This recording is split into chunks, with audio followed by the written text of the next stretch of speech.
En ce moment, on le voit, les personnes qui avaient investi l'année dernière pour du pur investissement, elles se transforment en personnes aujourd'hui qui songent ou qui viennent s'installer à Dubaï. C'est pour ça que la population augmente. C'est pour ça que les prix sont en train d'exploser. 1, 2, 3, 4, 7, 6 personnes. Vous avez tous trouvé un point comme ça. Tellement qu'on pourrait continuer, en fait, on aurait pu continuer à 10, 15. On peut appeler toute l'équipe et on va continuer avec les points positifs pour investir à Dubaï. Il va y avoir une crise économique mondiale. Dubaï, ça va exploser, mais pas dans le bon sens, dans le mauvais sens. Moi, j'étais là, déjà, je rigolais. De la même façon que j'ai rigolé quand on sortait du et que j'ai dit aux gens que 2021 va être une année historique, et ça l'a été.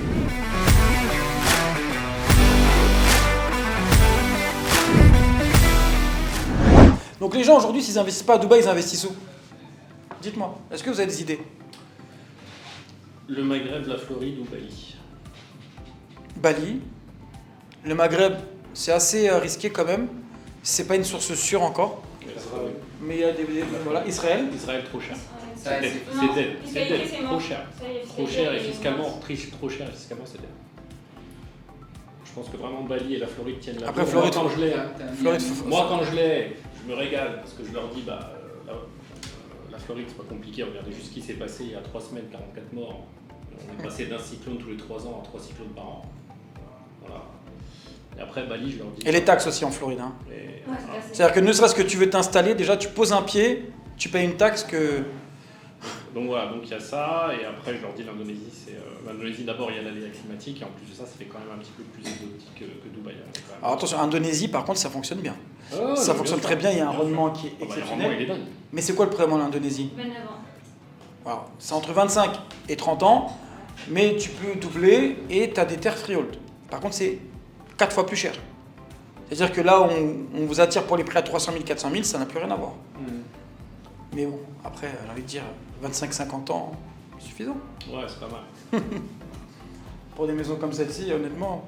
Après, voilà. Après tu vas pas en Indonésie pour un week-end.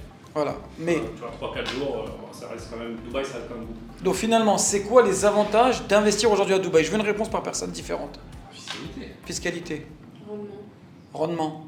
Prix au mètre carré. Prix au mètre carré. Sécurité d'investissement. Sécurité. Je veux dire sécurité, développement économique. Ok. Plus-value.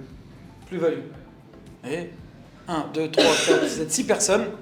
Vous avez tous trouvé un point comme ça.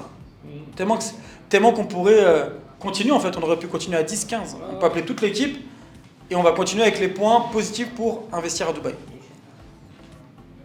Pourquoi tous les millionnaires ils viennent? C'est vraiment c'est plus d'argent. Il y a combien de milliardaires à Dubaï? 37. 46. Ça, c'est aux Émirats, 37 à Dubaï. 37 Exactement. Ça veut dire 1% de... À peu près 1%, c'est ça, hein, j'ai pas de bêtises. 1% des milliardaires vivent à Dubaï. 1% des... Il y a 3000 milliardaires à peu près dans le monde, c'est ça? Ça, par contre, c'est... Ça, je sais pas. Il y a à peu près 3000 milliardaires dans le Il y en monde. a 37 à Dubaï. Voilà, 37 et 46 aux Émirats. Ça fait 1% de la population. C'est bien. Enfin, 1% de la population des milliardaires. C'est beau. Obligé, on en a croisé un ici. Tous les jours, rien que les plaques, c'est mieux. Non, mais un vrai milliardaire, je parle pas des millionnaires. Ah, et des plaques. Donc en tout cas, alors, les leads, ce que je disais avant que tu arrives, c'est le follow-up. On passe à 3 heures bientôt. Ouais. Je pense en fin de... Non, pas de là, fin de semaine. Ouais, dimanche. La nuit de samedi à dimanche, ouais. Ça sera la semaine prochaine. Alors, ça s'est passé comment avec ton client MR? Tu l'es passé? Quel sujet? Bah, en général. Ah, nickel. Ça va fitter très rapidement. Attention. Comment t'as réussi à avoir l'unité?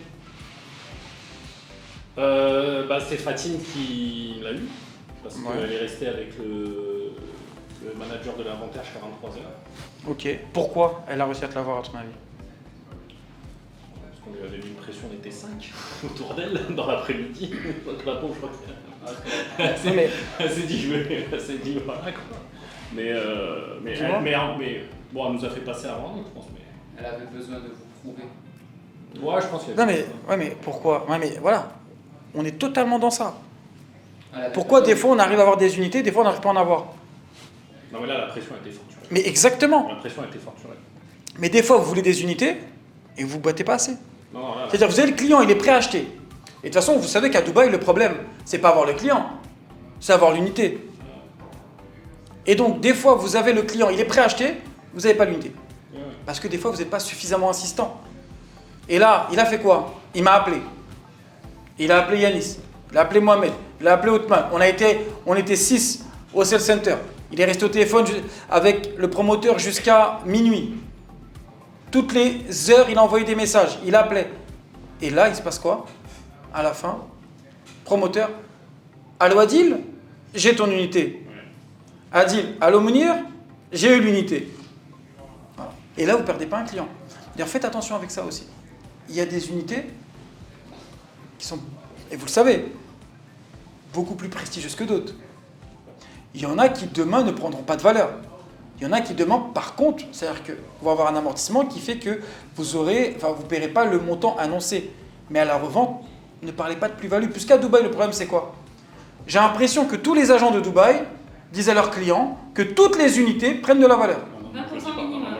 Et 20% minimum. La dernière fois, j'entendais 300%. La Maclagoun, 40% en 6 mois. Non, mais Ouais. Comment ça, 300%? Non, mais... Moi je dis que Dubaï, c'est pas une ville de plus.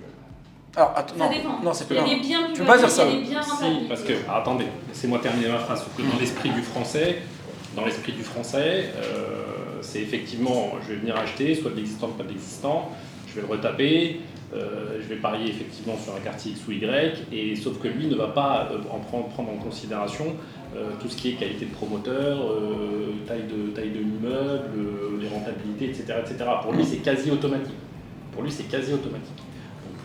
Comme ça peut l'être en France. C'est quand même rarissime en France d'acheter un bien, hors période de récession et hors période de crise, c'est quand même rarissime d'acheter un bien et de ne pas faire une plus-value dessus, quelle que soit la plus-value que tu vas faire dessus. Ça arrive, mais franchement, si tu as fait un bon achat dès le départ, c'est quand même rare. C'est quand même très rare, surtout dans des villes comme Lyon, Bordeaux, Marseille, Toulouse, etc. Exact. Lille, Nantes. Je comprends. Voilà. Alors, et ça, dans leur esprit, ils se disent, bah voilà, est-ce qu'effectivement, vu qu'on a des prix mètre carré qui sont pas chers aujourd'hui, le mec se fait un parallèle avec, tu lui dis 6 000 € le mètre carré, le mec se fait un parallèle avec ce qu'il y avait à Paris à l'époque où il y a 6 000 €, aujourd'hui on est à 12 000. Le mec qui est refroidi, je leur dis, attendez, c'est pas du tout comme ça que ça fonctionner. On a des quartiers qui vont proposer ce genre de trucs, mais pas du tout sur des tarifs d'entrée de gamme dont vous me parlez. Aujourd'hui, c'est absolument pas le cas. Exact, c'est ça. C'est-à-dire que tous les entrées de gamme, de toute façon, ne sont pas en prise de valeur. Tiens, il a abordé un sujet qui est intéressant et on va en parler rapidement. Alors, je ne sais pas s'il y a 6 mois, vous suivez un petit peu les infos, etc. Tout le monde, et tous les plus intelligents, oui, il va y avoir une crise économique mondiale. Dubaï, ça va exploser, mais pas dans le bon sens, dans le mauvais sens. Moi, j'étais là, déjà, je rigolais. De la même façon que j'ai rigolé quand on sortait du corona et que j'ai dit aux gens que 2021 va être une année historique, et ça l'a été. Donc là, toutes ces personnes-là qui m'ont dit ça, moi je leur ai dit quoi? Plus c'est la à l'extérieur, mieux c'est pour Dubaï. Et c'est exactement ce qui est en train de se passer. Crise financière, la guerre, inflation, contexte géopolitique, et comme on dit, le malheur des uns fait le bonheur des autres. Et c'est exactement ce qui se passe à Dubaï, et c'est ce que tout le monde m'a dit il y a 6 mois. Oh Dubaï, j'y crois pas, dans 6 mois, les prix vont chuter. Il y a une récession qui arrive. Et ça, c'est ce que tout le monde m'a dit. Mais la réalité, c'est quoi d'aujourd'hui? Les prix explosent. Quand c'est l'extérieur, tout est bon pour Dubaï. Donc en ce moment, on le voit, les personnes qui avaient investi l'année dernière pour du pur investissement se transforment en personnes aujourd'hui qui songent ou qui viennent s'installer à Dubaï. C'est pour ça que la population augmente. C'est pour ça que les prix sont en train d'exploser. 5 000 € le mètre carré aujourd'hui contre 3 500 l'année dernière, avec la chute de l'euro. Vous savez, parce que tout le monde dit oui, l'inflation. Mais ce n'est pas les prix qui augmentent, c'est la valeur de votre argent, de l'euro qui baisse. C'est cette valeur-là qui est en train de baisser.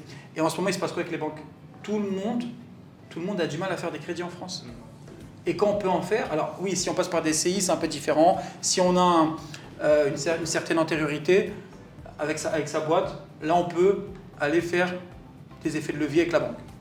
Par contre, si vous êtes une personne lambda, il faut ramener aujourd'hui entre 15 et 25% d'apport avec des taux qui ont doublé. Et ça devient de plus en plus compliqué. Et le prix aussi, bah forcément, il est en train de... Il fait quoi d'ailleurs le prix en France? Il augmente ou il baisse? Le prix du mètre? Non, ils ont tendance à stagner, à baisser. À Paris, il a baissé d'ailleurs. Il est Il passé. vient de baisser, Bah, la il est barre arrivé symbolique à des des 10 000. 10 000 euros. Ouais, des 10 000, ouais, tout à fait. Exact.